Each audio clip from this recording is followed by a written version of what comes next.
Good morning friends, welcome to my channel Anokhi Mohabbat. और आप देख रहे हैं साइलेंट लव। लास्ट एपिसोड में हमने देखा था कि जहाँ पे जो वंशिका रहती है वो आरोही से फिर से मिलती है और आरोही को अपनी कार में बिठाती है और उसे बोलती है कि प्लीज़ मैं आपको ड्रॉप कर देती हूँ। पहले तो आरोही बहुत ज़्यादा भाव खाती है, बट फिर उसके बाद वो भी बैठने के लिए तैयार हो जाती है। जब वो वहाँ पर बस स्टैंड पे देखती है कि आरोही पे सब लोग के सब फिदा हो चुके हैं, वंशिका के ऊपर सब फिदा हो चुके हैं, तो आरोही को ये चीज़ पता नहीं क्यों अच्छी नहीं लगती है और वो उसके साथ जाने के लिए तैयार हो जाती है। अब वो यहाँ पर दूसरे प्रोफेसर से भी मिलती है हमारी वंशिका और सोचती है कि कहीं ना कहीं किसी से अच्छा हो जाए, लेकिन यहाँ पर कोई भी प्रोफेसर उसको अच्छे से पढ़ाने के लिए तैयार नहीं होता है। हाईली पेड करने के लिए तो वो तैयार होती है, लेकिन उसे जिस तरीके की क्वालिटी ऑफ स्टडी चाहिए रहती है वो सब भी उसे किसी भी प्रकार से मिल भी नहीं रही थी। अब उसके जो ब्रदर्स उसे कहते हैं कि अगर तुम्हें उस लड़की से ही पढ़ना है तो उसकी कुछ ना कुछ तो कमज़ोरी होगी, वो चीज़ फाइंड आउट करो। तो अब उसके आगे यहाँ पे जो वंशिका रहती है वो अपने रूम पर जाती है और वहाँ पर बैठ के सोच रही रहती है कि क्या करूँ क्या करूँ। तभी वो यहाँ पर एक फ़ोन उठाती है और फ़ोन उठाकर देखती है तो सबसे पहले वो उसे मैसेज करती है और उसे पूछती है आपने क्या सोचा है, आपको मेरा ऑफ़र पसंद है। लेकिन यहाँ पर उसे कोई भी रिप्लाई नहीं आता और कुछ भी नहीं दिखता है। वो कहती है कि इतने रात हो रहे हैं, 10:30 बजे, किसी को फ़ोन करना सही बात होगी, किसी को मैसेज करना सही बात होगी। तो वो उसे सोचती है कि नहीं, मैं किसी को कॉल और मैसेजेस नहीं करती हूँ, पर हाँ मुझे इसके बारे में चीज़ों को फाइंड आउट भी करना पड़ेगा। तो वो यहाँ पर फ़ोन रख देती है। तभी वो उसने ना जो बाबू भैया से जो कुछ डॉक्यूमेंट्स निकाल के रखे थे उसके, मतलब उसका फ़ोन नंबर लिया था, तो साथ ही साथ उसमें उसको एड्रेस भी मिलता है। तो उसे पता चलता है कि उसका वहाँ का घर का एड्रेस है। तो अब ये सोचती है कि इसके घर के वहाँ जाकर इसकी फैमिली से मिलकर ही शायद कुछ ना कुछ पता चलेगा। तो वो इस तरीके से सोचती है। रात का टाइम रहता है और सो जाती है। और यहाँ पर जब हमारी आरोही घर पर आती है तो वो अपने फ़ोन की तरफ एक बार चेक करती है तो उसमें वंशिका का मैसेज होता है। और वो वंशिका का जो मैसेज रहता है वो नॉर्मल मैसेज नहीं रहता है, उसमें बहुत please please please accept my, please help me out, I really want you to be my tutor, you are the best tutor, और थोड़े से चीज़ें रहती हैं। तभी यहाँ पर वो थोड़ा सा उसके चेहरे पे स्माइल आ जाता है और वो अपना ये फ़ोन रख देती है। तभी वहाँ पर जो उसकी छोटी रहती है वो उसको नोट करती है और नोट करके बोलती है दीदी दीदी। तो उसे बोलती है कि हाँ क्या हुआ। तो उसे कहती है आपका बॉयफ्रेंड बन गया है क्या। तभी वो कहती है कि नहीं तो उसे कहते हैं कि आपका बॉयफ्रेंड नहीं बना है, लेकिन जिस तरीके से आपके चेहरे पे स्माइल हो रही है वो तो यही बता रही है कि किसी का मैसेज पढ़ के आप काफ़ी ज़्यादा खुश हैं। तो कहते हैं कि नहीं, एक लड़की है जो मेरे काफ़ी ज़्यादा पीछे पड़ गई है। कहती लड़की आपके पीछे पड़ी है। तो मतलब उसकी जो सिस्टर का ऐसे रिएक्शन होता है तो उसे कहती है स्टडीज़ के लिए फोकस पड़ गई है वो चाहती है कि मैं उसको ट्यूशन क्लासेस दूँ और मैं उसकी एक पर्सनल ट्यूटर बनूँ, जिससे जिससे वो अपने मार्क्स ला सके अच्छी। तो कहती है तो प्रॉब्लम क्या है। तो कहती है प्रॉब्लम यहाँ पर एक चीज़ की सबसे बड़ी आ रही है कि वो भी इंजीनियरिंग स्टूडेंट है। वो उसको भी अगर मैं उसे पढ़ाऊँगी भी तो मैं उसको ट्यूशन 6 बजे के बाद ले सकती हूँ, और 6 बजे का स्लॉट ऑलरेडी मैंने निकिता को दे चुका है। और मैंने निकिता को इसलिए भी दिया है क्योंकि हम बहुत टाइम से पहले से मैं उसको जानती थी, और सबसे बड़ी बात है कि वो मेरी पहले भी स्टूडेंट रह चुकी है। तो अब मैं उसे पढ़ाऊँ तो पढ़ाऊँ कहाँ पर, और इस तरीके से मैं मैनेज कैसे करूँ। अब मॉर्निंग के स्लॉट पे मैं बहुत ज़्यादा फ्री रहती हूँ और मैं मॉर्निंग के स्लॉट पे सोच रही हूँ कि मुझे अपना ये सब करने का मौका मिल जाए, मुझे एक अच्छी खासी मतलब जॉब मिल जाए, तो वो भी नहीं मिल रही है। अब मैं इसे पढ़ाऊँगी तो पढ़ाऊँगी कैसे, तुम ही बताओ। तो उसे कहती है कि एक आपने उसे ये बताया कि आप उसको स्टडीज़ को पढ़ाने के लिए टाइम मैनेजमेंट नहीं हो पा रहा है। तो उसे कहती है कि नहीं, एटलीस्ट वो थोड़ा छोड़ो उसको, उसके बारे में इतना सोचो मत, वो doesn't matter for me at all, and वो मेरे लिए इतनी ज़्यादा टेंशन बड़ी चीज़ नहीं है। ये बोलकर वो वहाँ से अपना फ़ोन को साइड में रखती है, उसे बोलती है चलो रात बहुत हो गई है, सो जाओ। और यहाँ पे सोने के लिए वो चुपचाप तैयार भी हो जाते हैं। थोड़ी देर में जो वंशिका रहती है वो फिर से एक मैसेज ड्रॉप करती है, have a sweet dreams, good night, but please एक बात मेरी फिर से सुनो ना, आप सोचो ना मेरे ऑफ़र के बारे में। तब वो फिर से यहाँ पे वंशिका का मैसेज देखती है आरोही, और उसे हंसी आने लग जाती है और वो फिर से फ़ोन रखकर सो जाती है।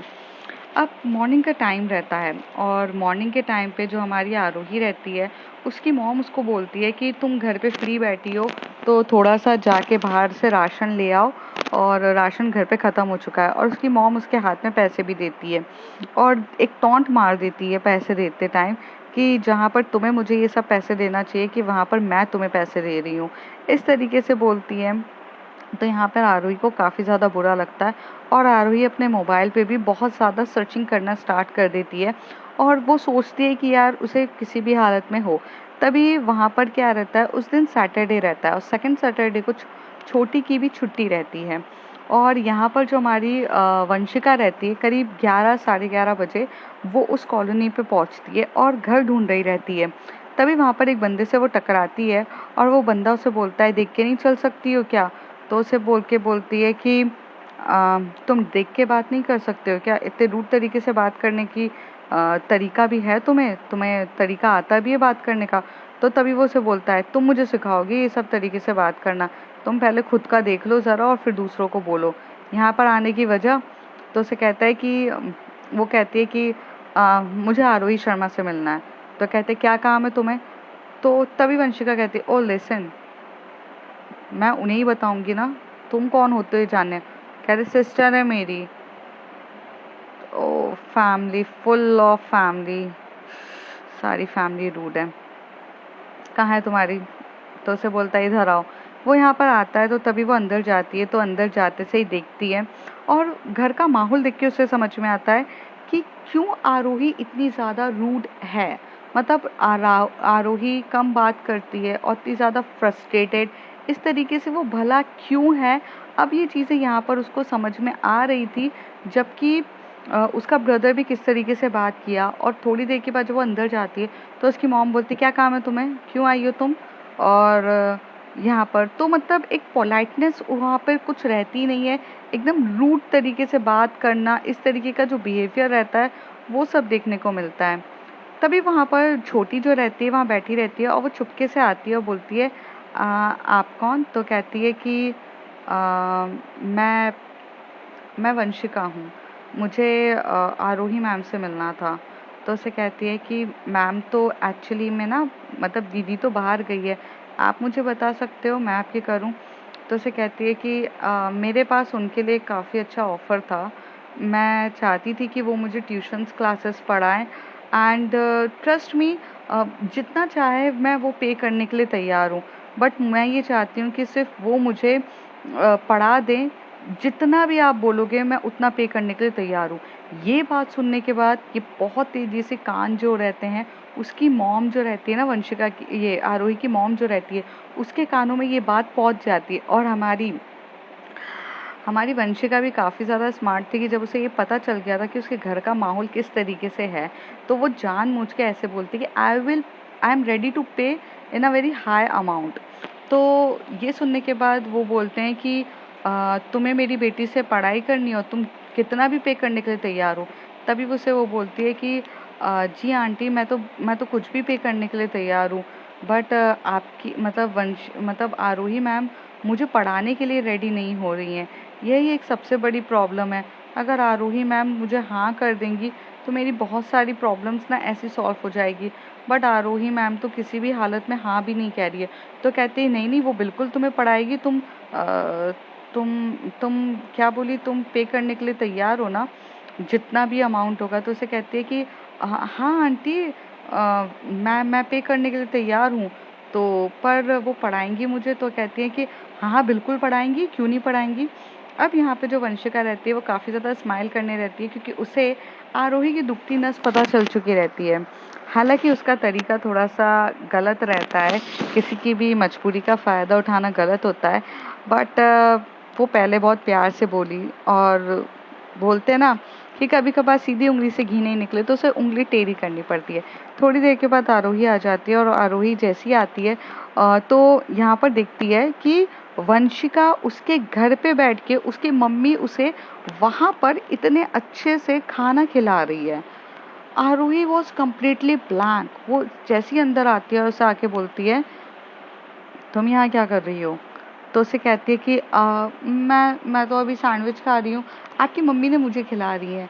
तो उसे कहती है वो तो मुझे दिख रहा है, बट यहाँ आने की वजह। तभी वो आंटी की तरफ देख के बोलती है, देखा आपकी बेटी इतनी ही रूड है मेरे साथ। तो तभी उसकी मम्मी हाथ पकड़ के बोलती है कि किस तरीके से तुम बात कर रही हो, तुम्हें मैनर्स नहीं है क्या घर पे आए किसी बंदे से इस तरीके से बात करने के लिए। तभी उसकी मम्मी को बोलती है, मम्मी आप इस मैटर पे ना ही बोलो तो ज़्यादा बेटर है, आपको बहुत सी चीज़ें नहीं पता है। तो कहती, हाँ मुझे नहीं पता है, बेचारी बच्ची तुमसे कितना ज़्यादा अच्छे से पढ़ने के लिए तैयार है, तो तुम पढ़ाती क्यों नहीं हो, तुम इतना ज़्यादा उसके साथ बिहेव क्यों कर रही हो। बेचारी बच्ची तुमसे पढ़ना चाहती है तो तुम उसके साथ इस तरीके से बिहेव करोगी।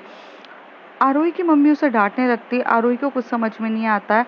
वो अपनी एक तरफ जो नज़र होती है वो सिर्फ उठाकर अपनी बहन की तरफ देखती है, छोटी की तरफ। छोटी उसे चुपचाप नज़रों से देखते हुए बोलती है कि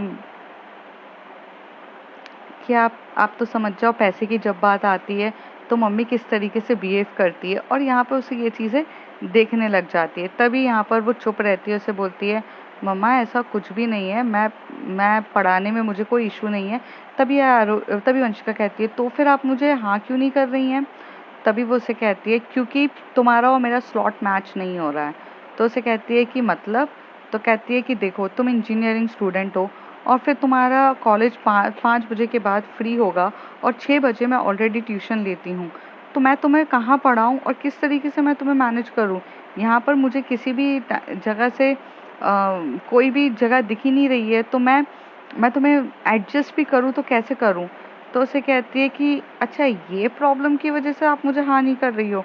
तो कहती है इसके अलावा और क्या प्रॉब्लम हो सकती है। तो उसे कहती है, आप भी ना छोटी सी बात पे मुझे मना कर रही थी। आप जब फ्री हो आप मुझे तब पढ़ा सकती हो। आप अगर मॉर्निंग के स्लॉट पे फ्री हो तो आप मुझे मॉर्निंग के स्लॉट पे पढ़ाओ। तभी उसे कहती है कि मॉर्निंग के स्लॉट पे मैं तुम्हें पढ़ाऊँ और तुम्हारा कॉलेज। तो कहती है, कॉलेज तो मेरे बाप का है, मैं नहीं भी जाऊँगी तो भी मुझे अटेंडेंस फुल मिल जाएगी। मैं नहीं भी जाऊँगी तो क्या हो जाएगा, और वैसे भी मैं कॉलेज में जाके बैठती भी नहीं हूँ, कॉलेज के बाहर जाकर मैं बैठती हूँ। मैं अपने कॉलेज में बाहर जाके बैठती अपने दोस्तों के साथ तो बस मस्ती मजाक करती रहती हूँ। बस एक ही रीज़न की वजह से है, तो आप मुझे कभी भी पढ़ा सकते हो। और वैसे भी एक कमज़ोर स्टूडेंट को तो आपको थोड़ा ज़्यादा टाइम लगेगा ना पढ़ाने के लिए, तो मुझे कोई इशू नहीं है। आंटी बोलिए ना। तो आंटी बोलती कि हाँ हाँ इसको कोई इशू ही नहीं है, ये तो कभी भी तुम्हारे साथ पढ़ने के लिए तैयार है और ये पे भी अच्छा ज़्यादा करने के लिए तैयार है। ये जितने पैसे तुम बोलोगी उतने पैसे पे करने के लिए भी तैयार है। तो अब भला प्रॉब्लम क्या है। तब यहाँ पे आरोही अपनी मॉम की तरफ देख के बोलती है, मतलब पैसा। पैसे के चक्कर में ये बोलती है। आरोही वंशिका को बहुत गंदी नज़र से घूर रही थी क्योंकि उसे बहुत ज़्यादा गुस्सा आ रहा था। उसे इस बात का गुस्सा आ रहा था कि उसने एक लिमिट क्रॉस करी है और वो उसके घर पर आकर इस तरीके से बिहेव कर रही है। वैसे भी वंशिका को हाँ आरोही बोली देती आज नहीं तो कल, बट किसी के भी घर में घुस के एक लिमिट क्रॉस करके आप ये बिहेव करना, ये अच्छी बात नहीं थी। तो आरोही को यहाँ पे काफ़ी ज़्यादा गुस्सा आ जाता है। आरोही यहाँ पे सामान रखती है और वो बाहर की तरफ चली जाती है। वंशिका कहती है कि आंटी डील कंफर्म समझूं। तो उसे कहती है कि हाँ हाँ बेटा बिल्कुल डील कंफर्म समझो। अच्छा तो तुम यहाँ पढ़ने आओगी। तो कहती है नहीं नहीं नहीं, मैं यहाँ पढ़ने नहीं आऊँगी। आरोही मैम मेरे घर आ जाएंगी पढ़ाने के लिए, मुझे मुझे इसमें कोई भी डाउट नहीं है। तो कहती, बेटा फिर वो आने जाने का खर्चा। यहाँ पर जो छोटी रहती है अपने सर पे एकदम से हाथ मार के बोलती है, और मम्मी क्या कर रही हो आप, ऐसी हरकतें मत करो। तो कहती है, आंटी आप चिंता मत करिए, आरोही मैम को मैं पिकअप भी कर दूंगी, मैं ड्रॉप भी कर दूंगी। I will do everything, don't worry for that ma'am, कुछ नहीं होगा। तो बट ऐसा लग रहा है मुझे वो मुझसे गुस्सा होकर चली गई हैं। तो उसे कहती है कि नहीं नहीं वो गुस्सा नहीं होगी। यहाँ पर जब जैसी वंशिका यहाँ से ही, अब जब उसका काम हो जाता है, वो यहाँ से जैसी बाहर निकलती है तो उसके भाई को लाके बोलती है, लिसन तुम्हारी बहन की वजह से मैं यहाँ पे काफ़ी ज़्यादा चुप हूँ, वरना तुम नहीं जानते हो कि मैं किस तरीके की लड़की हूँ। मुझसे ऊंची आवाज़ में बात करने से पहले सोचा करो, और ये जो अक्कड़ और इतना जो एटीट्यूड दिखा रहे हो ना, ये सब ना जूती पे रखती हूँ मैं अपनी। तो तुम जो जितनी अकड़ रहे हो ना, सिर्फ तुम्हारी बहन की वजह से मैं तुम्हें टॉलरेट कर रही हूँ, वरना अगर तुम्हारी बहन नहीं होती ना तो तुम जैसों को तो ना मैं अच्छा सबक सिखा सकती। तभी वो कहता है, ओए सोच समझ के बात कर, बहन को मना कर दिया ना तो तू नहीं जा पाएगी। तो उसे कहते हैं, तेरी माँ को पटा लिया है मैंने, तो तू मना भी कर देगा ना अपनी बहन को तो भी जाएंगे। तो सुन, सोच समझ के बात किया कर, मेरे से इस तरीके से सोचा भी मत कर। हाँ, और हाँ, एटीट्यूड उसी को दिखाना जिस पे सूट करता है। अकड़ की भी एक औकात होती है जो तेरे अंदर तो बिल्कुल भी नहीं है। तेरी बहन की अकड़ तो एक बार की मैं सहन कर लूंगी क्योंकि वो डिजर्व करती है, बट उससे भी ज्यादा अकड़ तू रहा है, जबकि तेरे ऐसे सीना चौड़ा करके चलता है जैसे कि बड़ा बहुत तीर मारने वाला काम किया है। आइंदा के बाद ऊंची आवाज में बात तक मत करना, देख लेना, क्योंकि जितने तुम्हारी सोच भी नहीं है ना उससे ज्यादा खतरनाक हूँ मैं। और वंशिका ये बोलकर वहां से जाती है।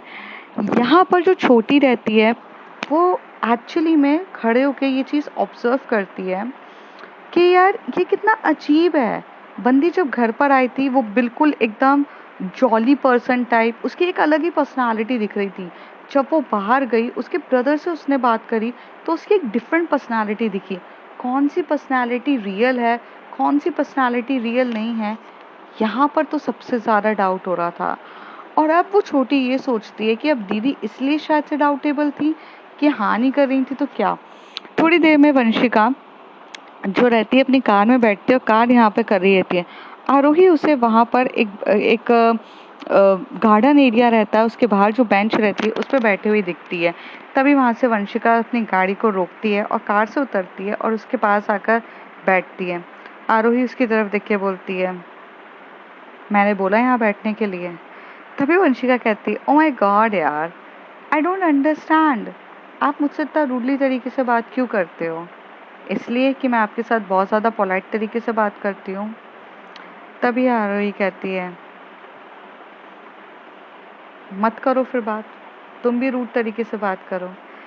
तभी वह यहाँ पे वंशिका से कहती है, पता है मैं बहुत ज़्यादा बदतमीज़ हूँ, मैं बहुत ज़्यादा रूड हूँ और मैं बहुत बेकार इंसान हूँ। मुझसे अगर कोई ऊंची आवाज़ में बात करे तो मैं उसकी ना बैंड बजा देती हूँ। मुझसे लोग डरते हैं, बट बस तुम्हारे पास आकर मैं काफ़ी ज़्यादा लीनियर हो जाती हूँ। उसकी वजह पता है क्या है? क्योंकि तुम्हारा कुछ काम अटका है मुझसे, इसलिए कि तुम्हें मुझसे ट्यूशन क्लासेस लेनी है, इसलिए। वंशिका की तरफ वो देख के बोलती है। तभी वंशिका कहती है, नहीं आरोही, अब आरोही मैम, बिल्कुल भी नहीं। मुझे नहीं पता why I having a so much soft corner for you. Even इस सवाल का जवाब मेरे पास भी नहीं है। I know, I cross my limit. आपके घर पे आपके बिना मर्जी के नहीं आना चाहिए था, बट समय बहुत कम है, काम बहुत ज़्यादा है और मुझे आपकी हेल्प की भी ज़रूरत है। मेरा तरीका गलत हो सकता है बट मेरी नीयत गलत नहीं है। I truly want to help you out. Arohi उसकी तरफ देख के बोलते, help me out in what way? तो कहती है, I just want to help you. Arohi बोलती है, तुम अपनी खुद की हेल्प कर रही हो और तुम ये बोल रही हो कि तुम मेरी हेल्प करना चाहती हो। तभी वंशिका कहती है कि हाँ, मैं आपकी हेल्प करना चाहती हूँ। तो उसे कहती है, किस तरीके से आरोही? ऐसे बोलती है। वंशिका उसकी तरफ देख के बोलती है, you are most talented girl. Profession आपका इंजीनियरिंग है, लेकिन आपको जॉब 9 to 10 नहीं करनी है। आई मीन 9 to 7 जॉब या 10 to 6 जॉब नहीं करनी है। एक कोई भी एमएनसी कंपनी में आपको जॉब नहीं करनी है, आपको प्रोफेसर बनना है। And which is your passion. अगर मैं आपके घर आके आपकी मॉम को वो ऑफ़र नहीं देती जिस ऑफ़र से आप अपने पैशन को फॉलो कर सको, उल्टा वो आपको कहीं ना कहीं फोर्स कर देती कि आप पैसे कमाने के लिए वो 10 to 7 की एमएनसी कंपनी में जॉब करो। आप अगर मुझे पढ़ाओगे तो आपकी हेल्प इस तरीके से हो जाएगी कि आप मुझे एक पर्टिकुलर पीरियड ऑफ टाइम के लिए पढ़ाओगे, उसके बाद आपके पास जो टाइम मिलेगा आप उससे अपने पीएचडी कर रहे हो तो वो भी अच्छे से कर सकते हो। सेकेंडली, आप अपने प्रोफेशन से ही पैसे कमा रहे हो। पैसे कमाने के लिए आपको किसी के सामने गिड़गिड़ाना नहीं पड़ेगा, कुछ नहीं करना पड़ेगा। आपका सब कुछ हो जाएगा और आपको हाईली अमाउंट ऑफ पे भी करोगे। तो ये it's a kind of help from my side, मतलब मैं आपकी हेल्प करना चाहती हूँ। बट अगर आपने ये मेरा ऑफ़र नहीं अपनाया तो आपके पास सिर्फ एक ही ऑप्शन बचेगा कि आपको जाकर जॉब करनी पड़ेगी, क्योंकि प्रोफेशन मतलब कॉलेजेस में आपको जिस तरीके से अपना जॉब चाहिए वो तो शायद अभी तो वैकेंसी भी नहीं निकली है, तो आपको पॉसिबल भी नहीं है। और आपके घर के हालात और आपके मॉम के प्रेशर को देख के तो मुझे ऐसा लगता है कि आपके ऊपर बहुत प्रेशर है। आरोही कहती है, thank you for understanding my situation, but you know I don't need that, I don't need any favour. मैं किसी का कर्ज नहीं लेना चाहती हूँ और मैं नहीं चाहती हूँ कि तुम मेरी कंडीशन देख के मुझ पर एक एहसान करो। मैंने आज तक कभी किसी का एहसान नहीं लिया है और मुझे ये सब चीज़ें नहीं पता है। तभी आरोही टर्न होती है और उसे बोलती है, आरोही टर्न होके जा रही रहती है, तभी वंशिका उसके आगे आगे खड़े होकर कहती है, लिसन, एहसान तो तुम मुझ पे करोगी मुझे पढ़ाकर। यू नो, एक डम स्टूडेंट को पढ़ाना बहुत मुश्किल होता है। No I am not a dumb, I am very smart, I am very cheese, but कुछ सब्जेक्ट्स में मेरा दिमाग नहीं चलता है। इंजीनियरिंग भी हमारे घर की प्रथा थी कि इंजीनियरिंग करना है, तो मुझे उस चीज़ के लिए जाना पड़ा, लेकिन उसका मेरी लाइफ से कोई लेना देना नहीं है। So it's a just thing कि तुम मेरी हेल्प करोगी। ये कर्ज की जो बात कर रही हो, एहसान की बात कर रही हो, वो तुम मुझे करोगी। और सच बोलूँ, देयर इज़ नॉलेज का कोई कंसंट्रेशन नहीं होता है। नॉलेज को कभी भी मनी से कैलकुलेट ही नहीं किया जाता है। एक्सीलेंस को हम मनी में कन्वर्ट नहीं कर सकते हैं। बस I am just helping out because आप बदले में मुझे अपना नॉलेज दोगे तो मुझे उस बदले में आपकी फैमिली को एक सपोर्ट करना है। बस मैं इतना करना चाहती हूँ। मैं बहुत रूड हूँ, मैं बहुत एरोगेंट हूँ, मैं स्पॉइल किड हूँ, आई नो दैट, बट मैं इतनी बुरी भी नहीं हूँ। तभी आरोही कहती है, मैंने तुम्हें बुरी बिल्कुल भी नहीं कहा है। तो कहती है, तुम मुझे जानती कहाँ हो, जानोगी तो मुझे बुरा कहोगी ना।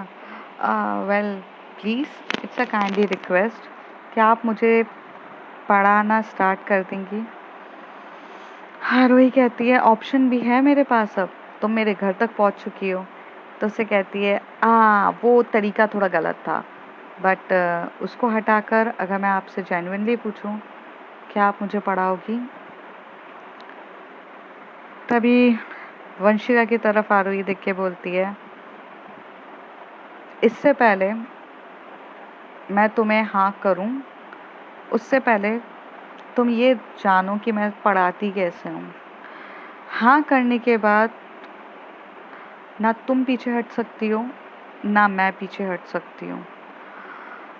तो जैसे कि डेमो होता है, कोई भी चीज़ को लेने से पहले उसका डेमो दिया जाता है, उसका ट्रायल यूज़ किया जाता है, तो वैसे ही तुम एक दो दिन मेरे साथ पढ़ के देखो, क्लासेस अटेंड करके देखो, मेरे साथ स्टडीज़ पे आओ, और अगर तुम्हें लगता है कि तुम्हारे लिए मैं परफेक्ट हूँ, देन मैं तुम्हें स्टडीज़ के लिए हाँ कहूँगी।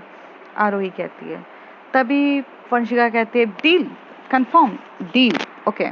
तो उसे कहती है, तो मॉर्निंग का स्लॉट। तो कहती है, नहीं मॉर्निंग का स्लॉट बिल्कुल भी नहीं, मेरे कुछ इंटरव्यूज़ हैं मॉर्निंग के टाइम पे, तो मैं वो नहीं कर सकती हूँ।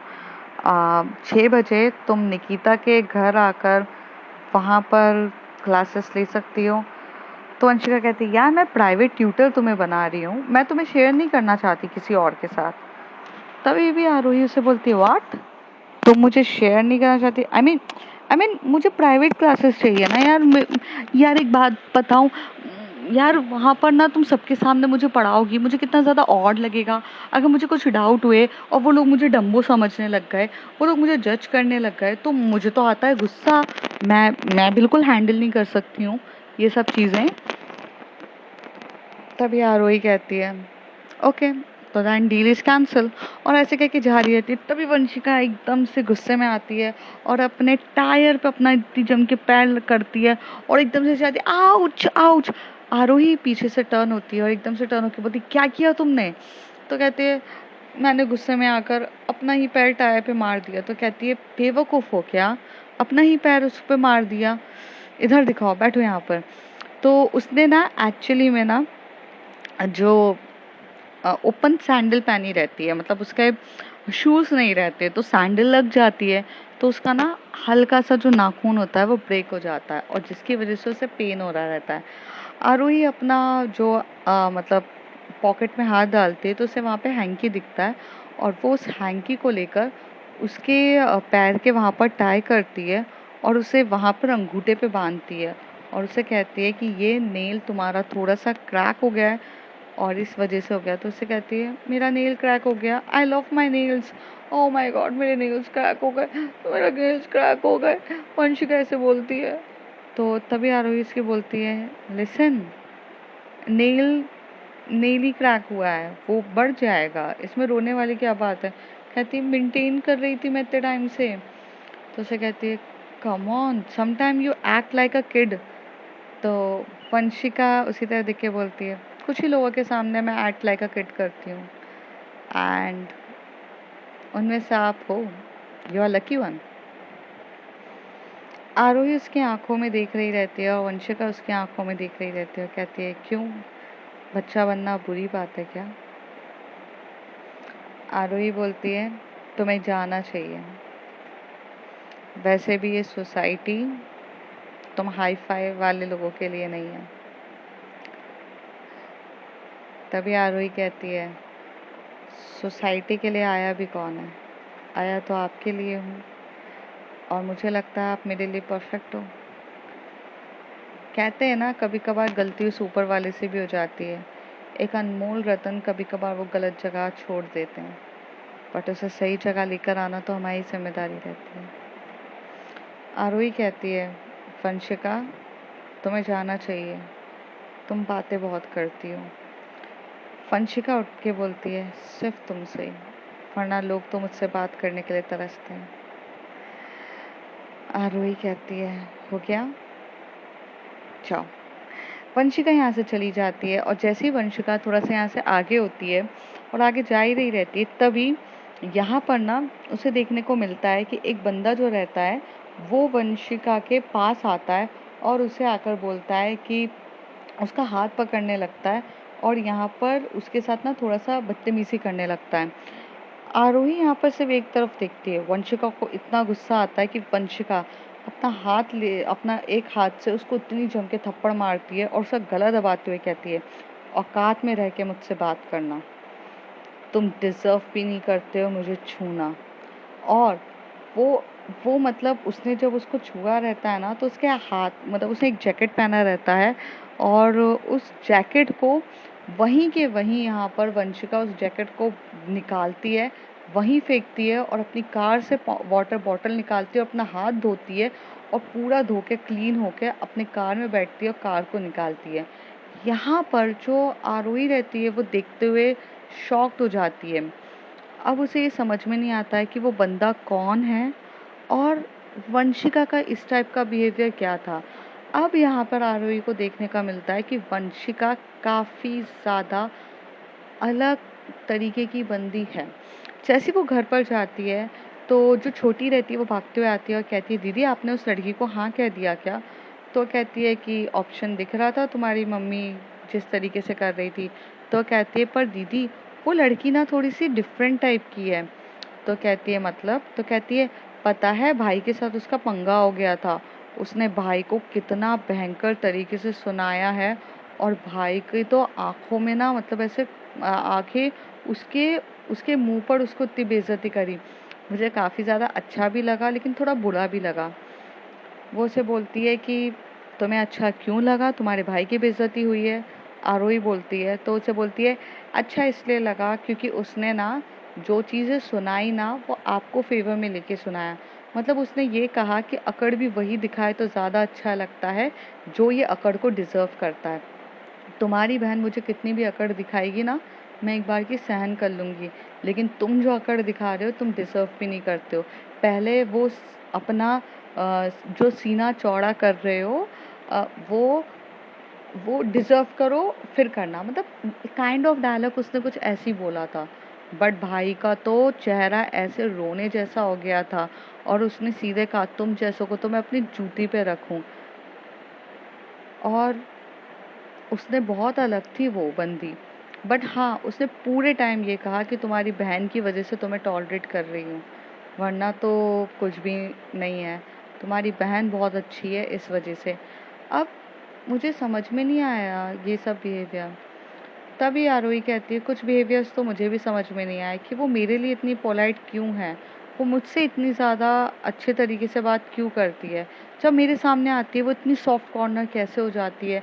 कभी कभार तो वो मेरे सामने बच्चों की तरह बिहेव करती है, लेकिन अभी के अभी उसने एक लड़के को इतनी जम के थप्पड़ मारा, उसका गला तक दबा दिया और उसने उसे टच किया तो वो जैकेट तक इतना, आई मीन वो कॉस्टली जैकेट होगा, अराउंड काफ़ी कॉस्टली जैकेट उसने रोड पे ही फेंक के चली गई, उसे कहा। और बोलती है कि मुझे टच करने से भी मैं गंदी हो गई हूँ और ये कर दिया। I don't understand her. तो कहती है पता नहीं दीदी, लेकिन कहते हैं ना कि जब कोई पसंद होता है तो उसके सामने हम बच्चा भी बन सकते हैं। शायद आप उसे पसंद होगी, इसलिए वो इतनी सॉफ्ट तरीके से आपके साथ है। तो वो बोलती है बट मेरे साथ ही क्यों? तो कहती है ये सारे सवालों के जवाब तो वही दे सकती है। बट हाँ, बंदी इतनी बुरी भी नहीं है, पर सच्ची में वो बहुत डेडिकेटेड है आपके लिए, तो आपको भी उसकी हेल्प कर देनी चाहिए। आरोही कहती है हाँ देखती हूँ, और ये बोलकर वो वहाँ से अपने काम पे लग जाती है। तो फ्रेंड्स देखते हैं आगे क्या होता है। If you like my story, like share and subscribe.